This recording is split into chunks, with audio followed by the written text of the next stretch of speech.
Welcome to the Rich Carroll program. I am your host, Rich Carroll. I want to thank you guys for tuning in today. This is my first show with actual content as far as news and current events goes. And I had originally wanted to talk about something else, but as I began to check out the news from the past couple of days, I decided to change my itinerary around, and I want to talk about two things in particular. The first one being North Korea. So just to recap, in case you guys haven't really been up to speed with what's going on, a couple of days ago, news broke that North Korea now has the capability to fit nuclear warheads into missiles. And their foreign minister even warned that their missiles can reach anywhere within the United States. Now, I don't know if there's any validity to the fact that their missiles can reach the United States or how far in they can go. But it doesn't lessen the severity of the things going on right now, that they can now fit nuclear warheads into their missiles. So in a response, President Trump, I guess hoping to cause them to back down a little bit, he said that if North Korea does not stop threatening the United States, that they, quote, would be met with fire and fury and frankly power, the likes of which this world has never seen before. It's a pretty strong statement coming from the President of the United States, if that tells you the state of things that are going on right now. And if he was hoping that that was going to cause North Korea to back down a little bit, it may not have worked the way he was wanting it to. Because now Reuters is reporting that North Korea is threatening a preemptive strike against the U.S. territory of Guam.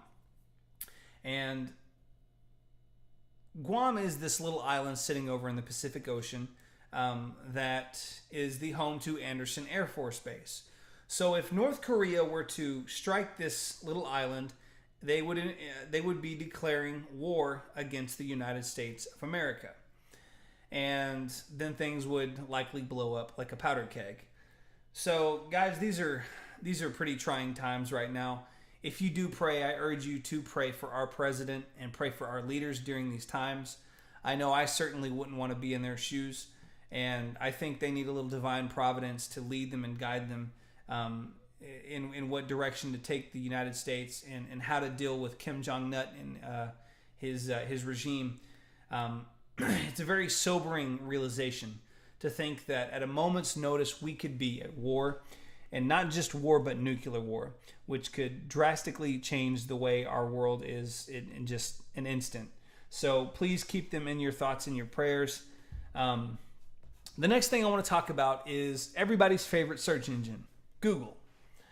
Now, if you haven't seen, there was recently a 10-page internal memo sent throughout Google by an engineer named James Damore. And the memo addressed Google's political bias against conservatism, and it sought to tackle the issue of the gender gap. Now, to explain the gender gap a little bit further, I have an article in Bloomberg. And they point out that Google is fighting off a lawsuit from the U.S. Department of Labor. And even a recent Google demographic report shows that 69% of the workforce and 80% of the technical staff are males at Google. So in an effort to explain what the problem is at Google and how to fix it, Damore says he cites biological gender differences as one of the reasons there is a gender gap. For instance, the reason you may see men in higher positions or more stressful positions versus a woman is because men will take on the extra stress to build status, whereas a woman wouldn't. That's one of the points that he made in his memo, and it didn't go over very well. Obviously, Google trying to be a more diverse and inclusive company, the CEO Sundar Pichai sent out a letter that said, quote, "We strongly support the right of Googlers to express themselves, and much of what was in that memo is fair to debate, regardless of whether a vast majority of Googlers disagree with it. However, portions of the memo violate our code of conduct and cross the line by advancing harmful gender stereotypes in our workplace."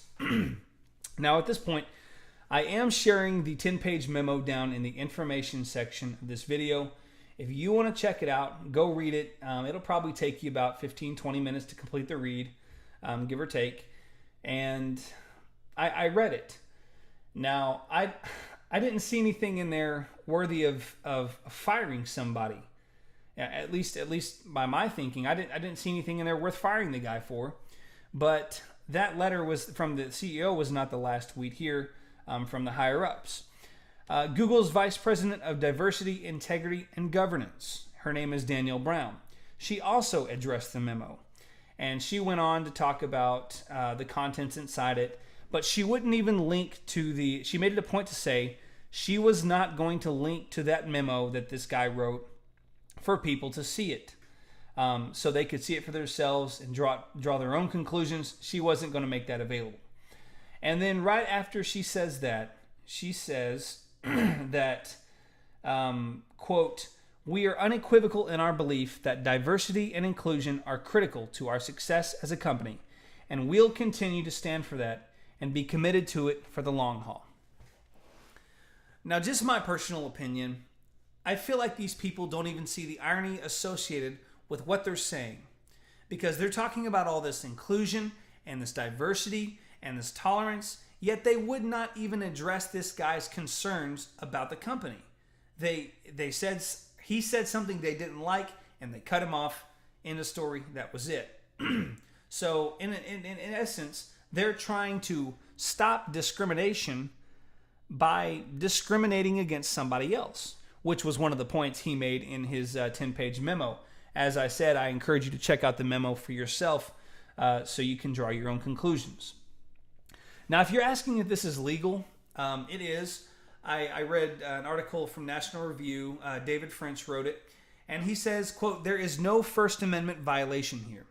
There is nothing illegal about fellow employees or corporate employers attempting to squelch the speech of employees who quite literally dissent from the company line."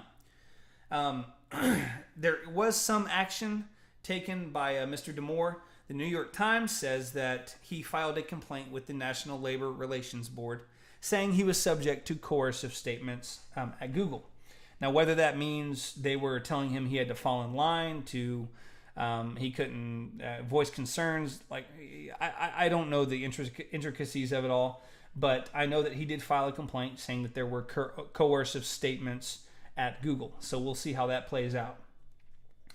And maybe you're thinking, okay, this is just something going on internally at the company. Why does it matter to me? Well, let me take you to another story that involves YouTube. And the video outlet recently announced it would be suppressing videos that are found to be, quote, controversial. They said, quote, "We'll soon be applying tougher treatment to videos that aren't illegal, but have been flagged by users as potential violations of our policies on hate speech and violent extremism. If we find that these videos don't violate our policies, but contain," now listen here, "controversial religious or supremacist content, they will be placed in a limited state." The limited state they're talking about is something I've actually just learned about because I've started a video program on YouTube, and I'm hoping to make money from it. So they will demonetize your video, where no matter how many clicks you get or how many ads are watched or what have you, you won't make any money off of that video. And when people search for it, that video will be suppressed, where people have a harder time finding it. So that's what they mean by placing it in a limited state. Now let's go back to what they said about controversial religious or supremacist content. I want you to think about that. How many people these days consider it hate speech if you say that there are only two genders?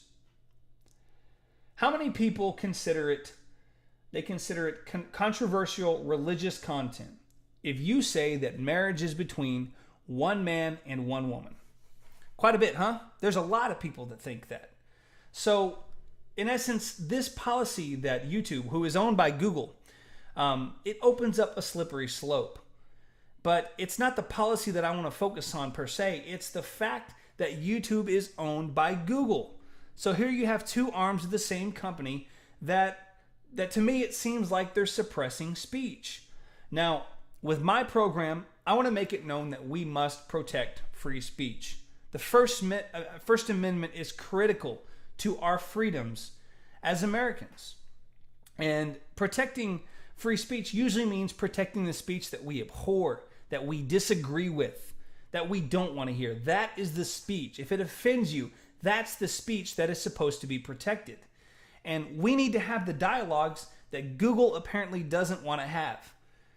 And as far as this show is concerned, your voice is important and it deserves to be heard. So I invite you, if you guys want to go to the comment section and post your thoughts on this story. Now, you're better off posting it on Facebook. I'll link to my Facebook page so you guys can go check that out. You're better off posting whether you're for or against what Google has done in Facebook, because I'm more apt to see it there and reply to it there. But we've got to get away from this mindset of silencing people. Now, as David French said, Google didn't do anything illegal, but the message that it sends, the message that if you have a certain belief that we do not agree with, there is a point we will cut you off.